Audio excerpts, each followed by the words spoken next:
The feeling started when they were very young. It was a prickle on the back of your neck, like someone was standing right behind you, breathing. You'd spin around fast, but nothing, just empty air. Sarah, Emily, and Jessica knew that feeling well. It wasn't just the old house creaking. Oh no, this was different. This was a presence, a cold spot that moved from room to room, a whisper that sounded like their names carried on a breeze that wasn't there.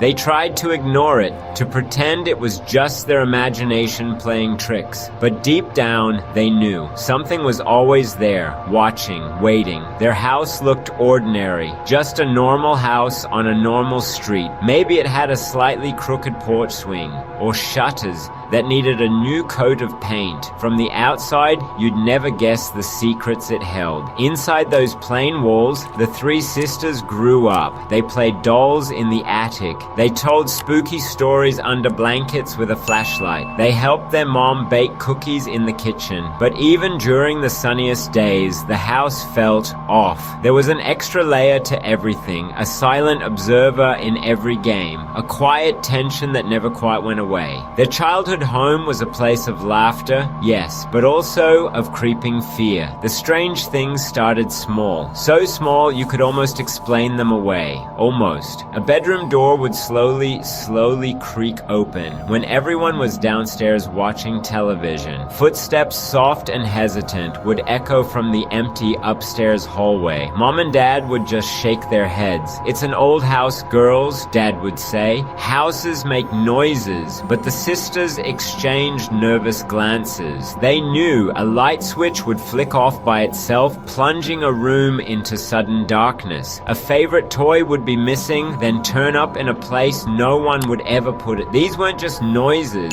This was something else. As the years passed, the sisters' unease grew. They started whispering to each other, comparing notes. "Did you feel that cold spot by the stairs?" Emily would ask. "It was freezing." Sarah would nod, her eyes wide. "And I heard someone call my name last night, but everyone was asleep." Jessica, the youngest, often felt like icy fingers brushed her hair when she was alone in her room. Their parents tried to calm their fears.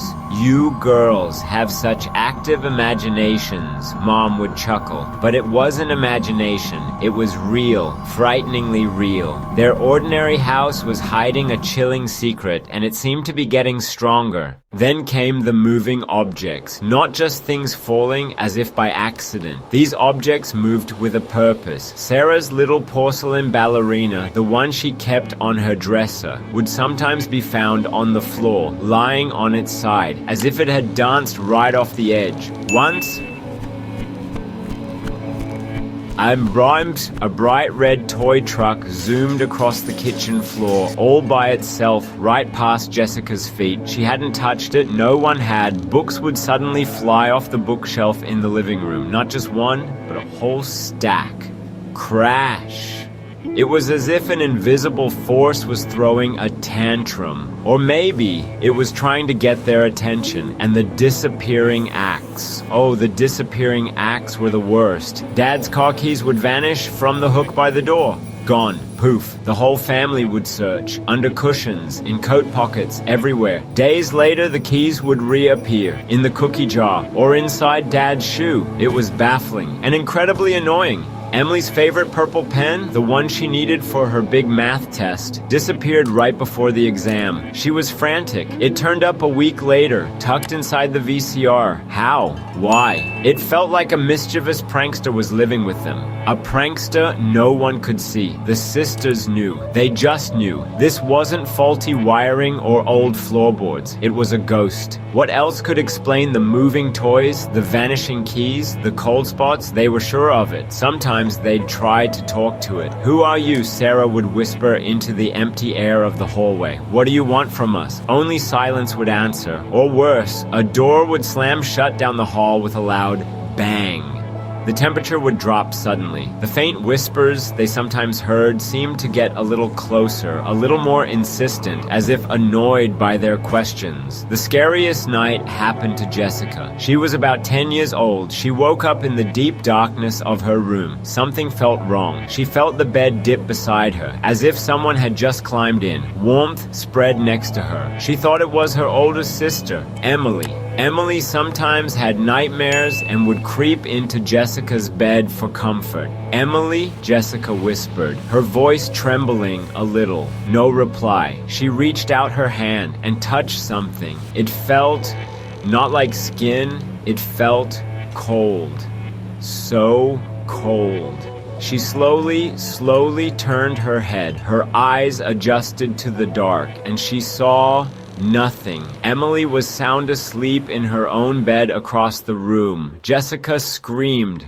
Years went by. The sisters grew older. Sarah went off to college first. Then Emily got her own apartment in the city. Finally, Jessica moved out too. They were all excited, thrilled, not just for the new adventures, but for the escape. They hoped, oh how they hoped, that leaving the old house meant leaving the strange occurrences behind. Surely the ghost was tied to those old walls, those creaky stairs, those shadowy corners. They packed their bags with a sense of relief, a feeling of lightness. Goodbye, childhood home. Goodbye, weirdness. Goodbye, ghost. That's what they all thought. This was their chance. A fresh start, a normal life.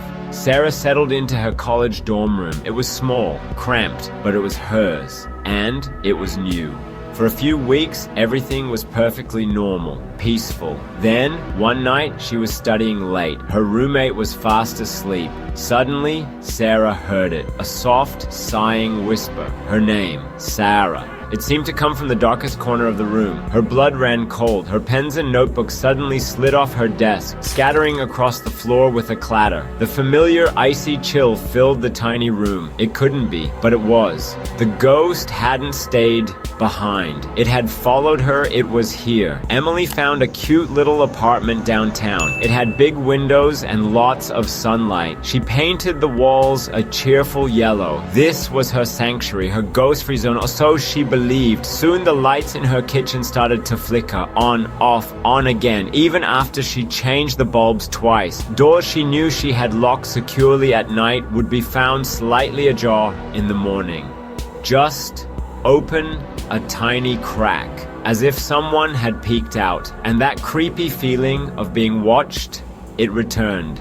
Stronger than ever when she was home alone, trying to read or watch TV. The ghost, it seemed, had a new address. Jessica moved into a shared house with a couple of friends. She thought being around more people would scare the ghost away, or at least make it less noticeable. She was wrong. Late at night, when her housemates were asleep or out, she'd hear faint footsteps in the hallway outside her locked bedroom door. Her name, whispered so softly she'd wonder if she'd imagined it. But she knew that whisper. She'd known it all her life. Shadows would flicker at the edge of her vision. The cold spots found her too, appearing suddenly in her warm, cozy room. The sisters would call each other, their voices hushed and scared. "It's still with me," they'd confess. The chilling realization dawned, there was no escape.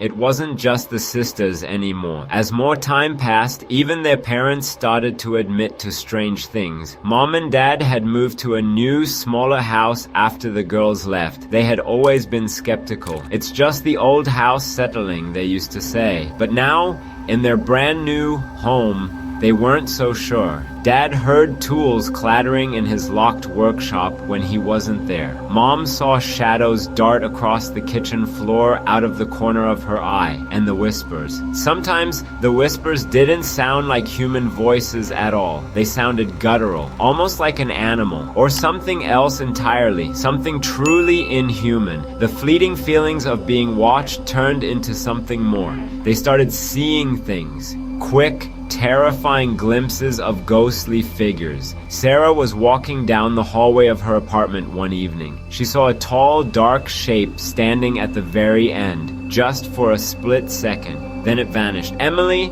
was at her kitchen sink, washing dishes. She glanced up at the window. A pale, blurry face was looking in at her. She lived on the 3rd floor. There was no balcony, no fire escape. Jessica saw a small, shadowy figure like a child dart